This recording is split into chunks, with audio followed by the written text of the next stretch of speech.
So we'll go with Raisa Patel with the Toronto Star. Hi, Mr. Singh. Thanks for taking our questions. The Bloc Quebecois has, made a list of demands that it wants to see the Liberals agree to in exchange for their continued support in this Parliament. It's been almost a week since you ripped up this deal. What are your specific demands? What's on your list for the Liberals to still have your support? Well, we're not looking for a new agreement. So we've torn up the agreement. There is no new deal. What we're going to do in the next Parliament is we're going to fight for people. And we're going to focus on what we've heard from people over the summer, what I've heard from my team, loud and clear. People are feeling the cost of living squeeze. And that means they can't find homes they can afford, and they're worried about putting food on the table. And so we're going to continue to ramp up pressure on how we can get real relief for people. One of the things that we proposed was a price cap on grocery prices for essential food items.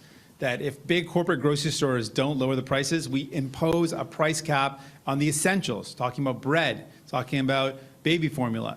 We know that these corporate giants have jacked up the price of bread in the past, ripping off Canadians. We're saying, no, we're going to impose on these companies a price cap on food essentials. That's one of the ideas that we proposed in the past. We're going to continue to fight to make sure people have a better future. While Conservatives want to cut the things that you need, they want to cut your pensions, your health care, we want to build up a brighter future.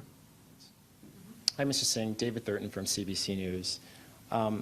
The Bloc Quebecois leader, Yves-François Blanchet, is already talking about how he plans to use his leverage and his party's votes in the House of Commons to win concessions for Quebec. So when you hear that, how does that affect the leverage that your party has? Do you admit that maybe you don't have any leverage right now? Maybe you just have to work with all the parties? Well, I mean, it's really a choice for Justin Trudeau. What does he want to do? Like, he's got the ability to bring forward different bills, and we will look at those bills and say if we're going to support them or not based on if they're in the interest of Canadians. But he's got the ability to move forward on pharmacare. If he truly wanted to do that, he could do that. And so we're going to see what Justin Trudeau will do moving forward. But let us be clear. We have used our power to bring in something like dental care, which turns out disproportionately has benefited the people of Quebec.